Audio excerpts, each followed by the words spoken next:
Okay, I think in terms of love, it was.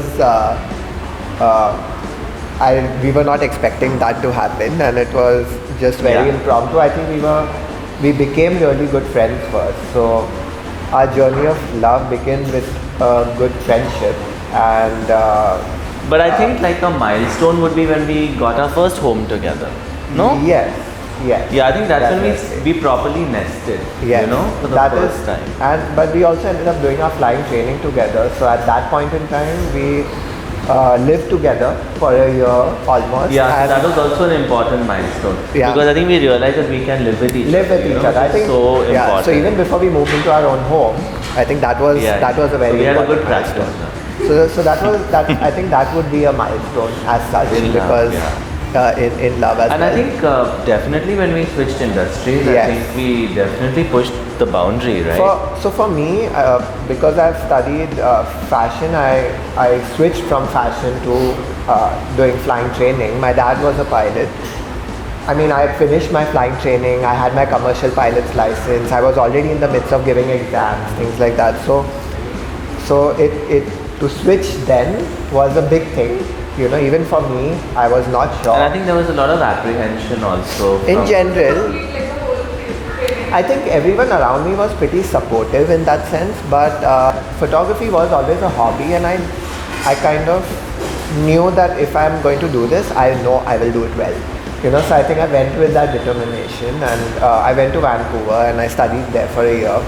I really pushed hard to build my book and made sure that I come back with something substantial to be able to start working. So and I think it was the same for me. When I met Porus, I was pursuing my undergrad in BCom, and I had no interest in doing that at all. And then I met Porus, and his father told us about aviation at the time, and we thought, okay, this would be such a great shift, and I really want to do this. So I switched to aviation along with him. My parents were not okay with that. They thought, what is this now? All but of a sudden? also that this was around when we had just met, and Prayag was 18, I was 20. Like really young, figuring things out. I was just finishing fashion school. But still, it was the idea that I wanted to do something with my life that I truly enjoy. So I didn't know if this would be it. I mean, I feel like one can never really know. But at that time, it felt like BCom was just insufferable, and I really wanted to do something else, and this just worked out. Yeah. So anyhow, we convinced my parents, long story short, and we did our flying.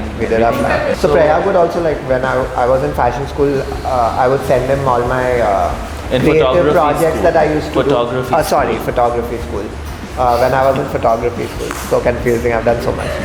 But I would send my creative projects to Prayag to assess and give me critique, because he would tell me, oh, this works, okay, don't do this, that doesn't work. So I feel like he always had an eye for that, and I don't know, since it's just always been there, just knowing what is nice, what might not be so nice. So even once he came back and he was building his portfolio, I began helping him just by styling his shoots, or by helping him understand what he can do, how to network, where to go, who to talk to, who to reach out to. So I think Prayag did a lot of my PR basically. Which really worked. Yeah. I think it's a lot of, it's a combination of skills, I think, to be in this industry. Already developing your styling skills while he was unconsciously so.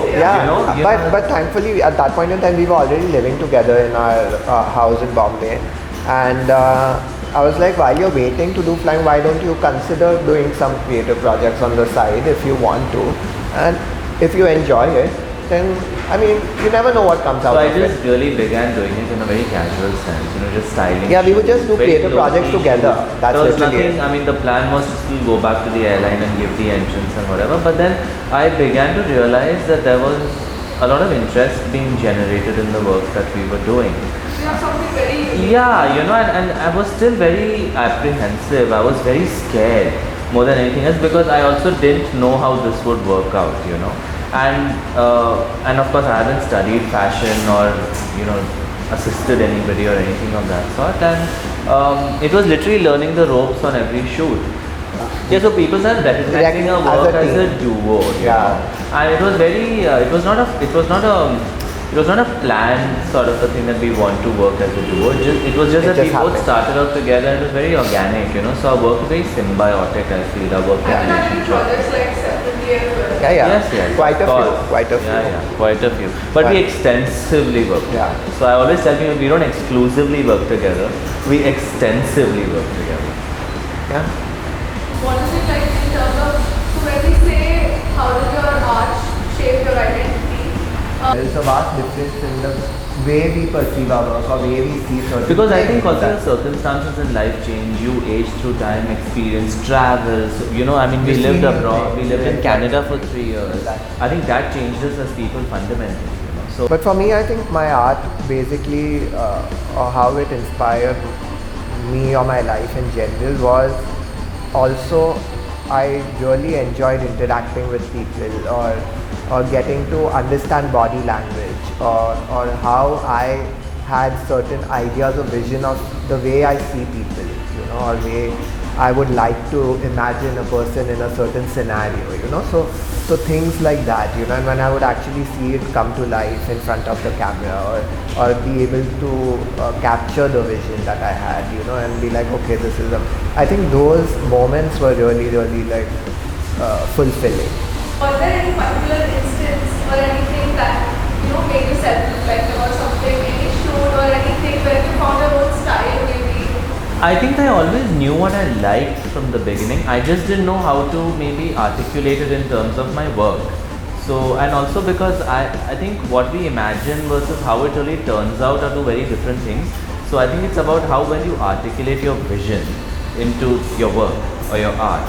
So, and plus I think because we were working together and I had just started out, it was still too new for me to really understand the nuances of all of that. But I think it was with progressive editorial work, as I kept, styling those shoots, I think that's when I began to start feeling more and more independent, But I think it's always been important, I think, for both of us to, when for even our pictures or styling or whatever it is, we always consider it to be a whole thing, so the clothes, the model we work with, etc., like they all have to come together, the model you're working with should have a personality that will fit the clothes as well, so that you can achieve what you're looking for, things like that. It's not just about a pretty picture, it's about a picture that can Convey something. or create an emotion of sorts, anything, a moment for that matter.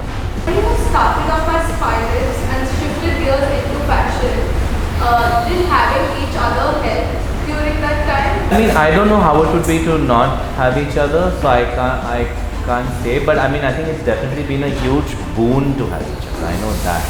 So I think it was a huge support, to have each other. I think. Yeah, I mean, again, if I had not met Prayag, I don't know if I would have considered doing flying so seriously. I don't know. Maybe not. Maybe at some point, maybe I would have. So very difficult to tell.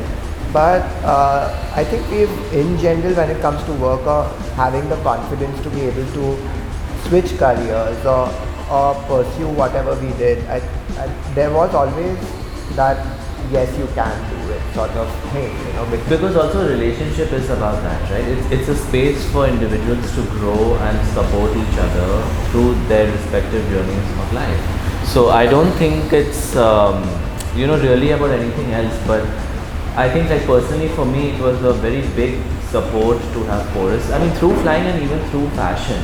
I think if Porus was not there, it would have been, I don't know. Yeah, same. How have you seen each other grow as people through the life stages that you've been through? Like, He has, I think, grown tremendously since I met him in a lot of ways. He used to be, for example, he was very camera shy, and today he's not. He was So when I camera met shy. him. When I So met camera shy. he would not. He did not have Porus had pictures only of seen him. like one picture of me. It felt Some like, group- like an archive arranged marriage setup. Which Yeah, is in it one was photo. just like some group picture of him and somewhere. then you gave his news. Yeah, Yeah, because you and- started photographing me. Yeah, I and started be taking very, pictures very, of very, it. very shy and averse to getting my pictures. But when I did start taking them and he did start seeing those, he was like, oh, okay. So I think for me, honestly, I think a lot of those image issues Yeah, got Yeah. out of the way. yeah.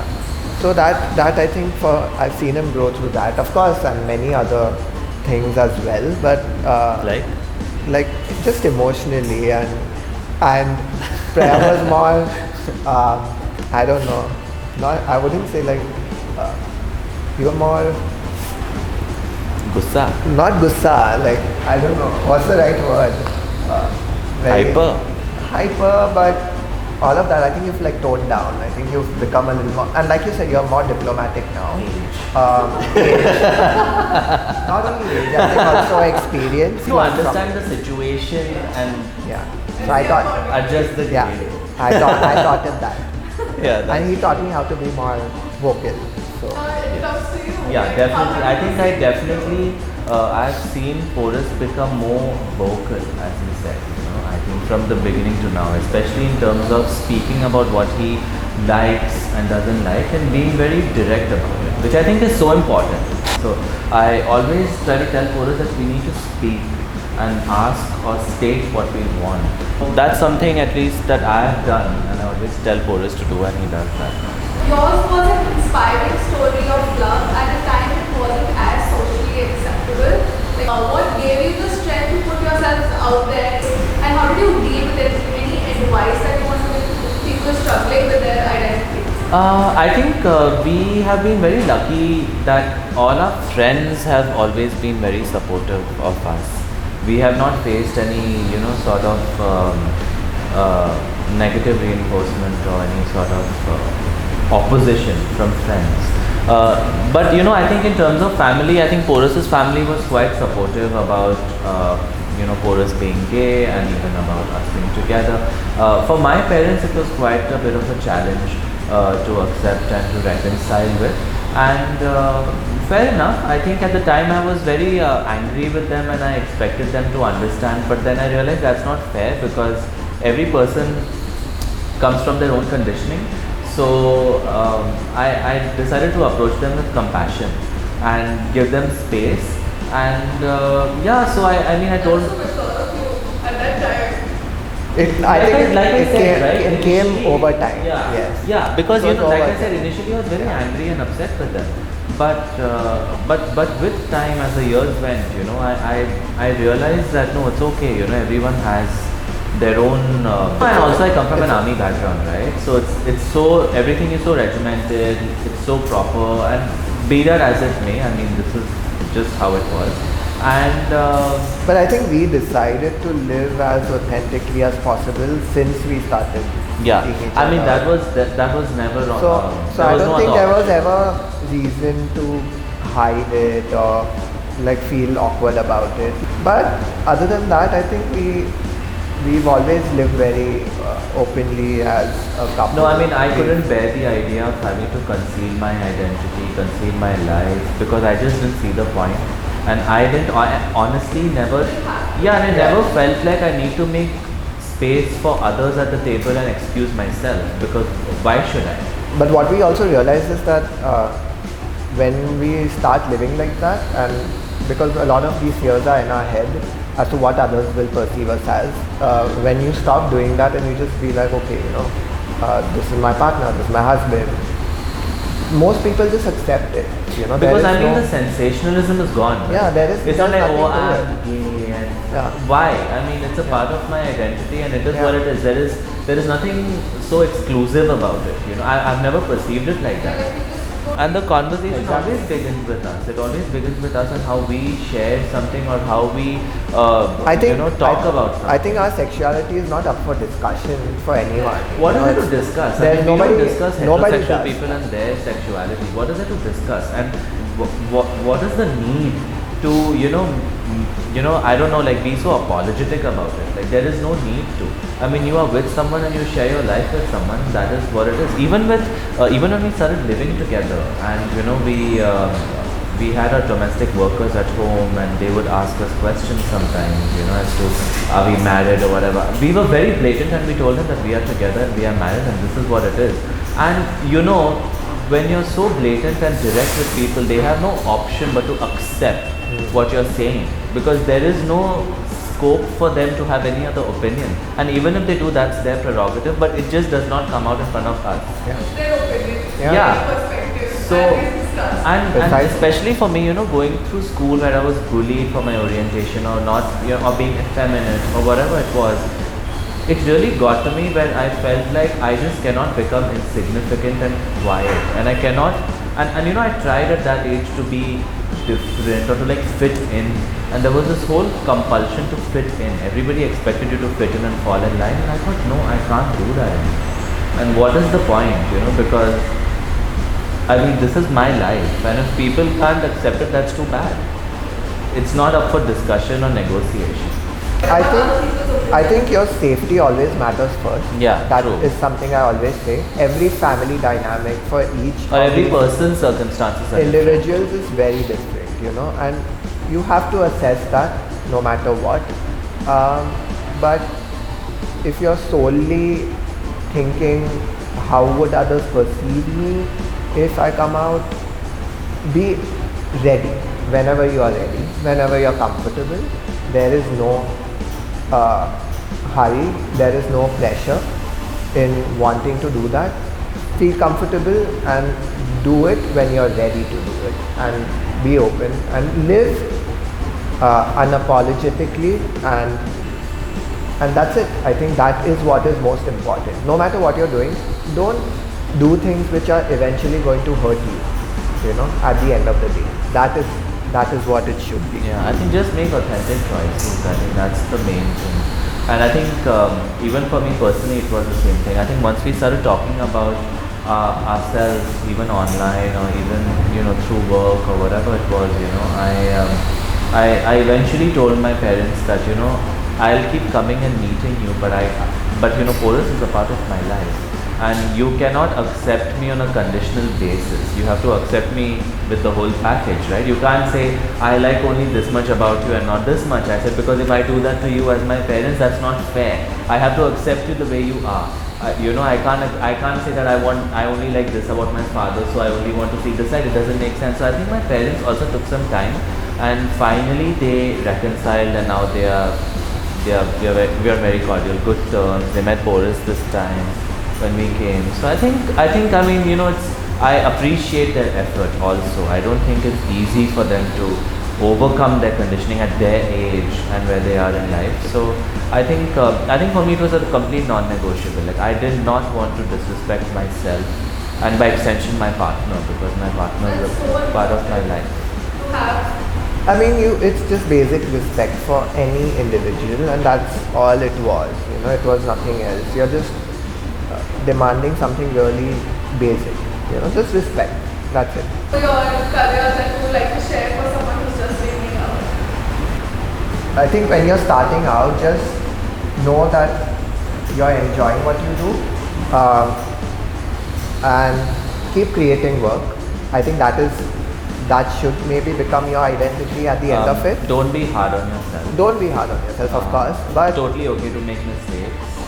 Yeah, which you will make mistakes, and a lot of people are very, very scared of, and I think I speak from my experience as well, is starting out, I had a very set idea of, okay, there are certain things I want to do, it should look a certain way, and this is it. In a way, it helped me build an image that I was creating. It was fine. I don't regret that. But at the same time, it's important to try everything you can. And not restrict yourself. Restrict in the very beginning. Yeah. And know what you might enjoy, what you might not. And I think it has to be trial and error. You have to try everything and then decide what you like and not. Instead of having a preconceived idea. Yeah. What do you do to overcome a creative block? Like, do you have creative blocks? I think creative block, I don't know if there are any particular moments I feel like, there are times when I'm like, okay, I don't know what to do right now, or I'm not having any great ideas.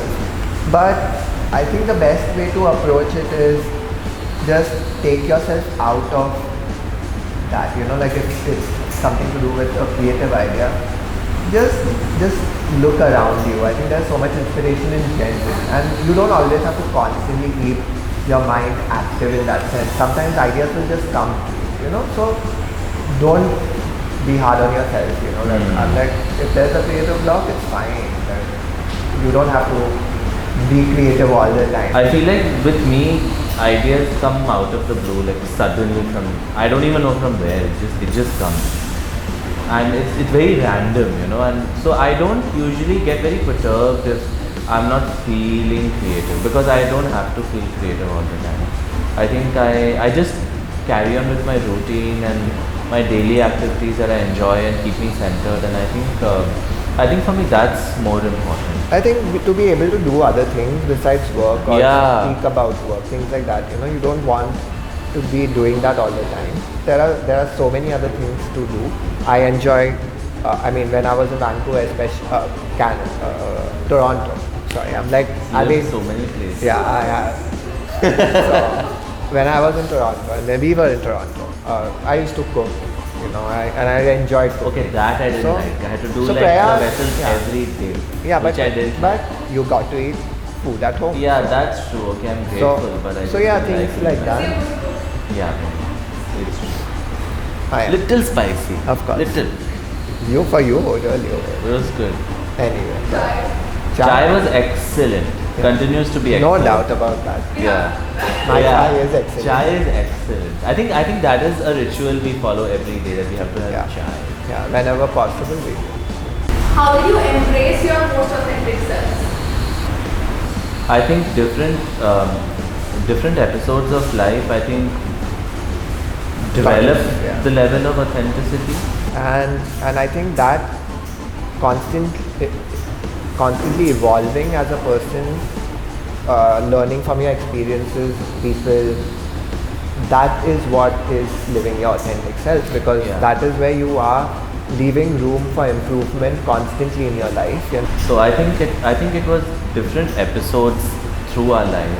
I feel like everyone takes fashion or photography or videos too seriously. Or even ourselves. You know. Or even yourself. We all take ourselves as artists. so seriously, and we just didn't want to take ourselves so seriously. And as artists, I feel like you don't always have to be very like unapproachable. I think being approachable is nice.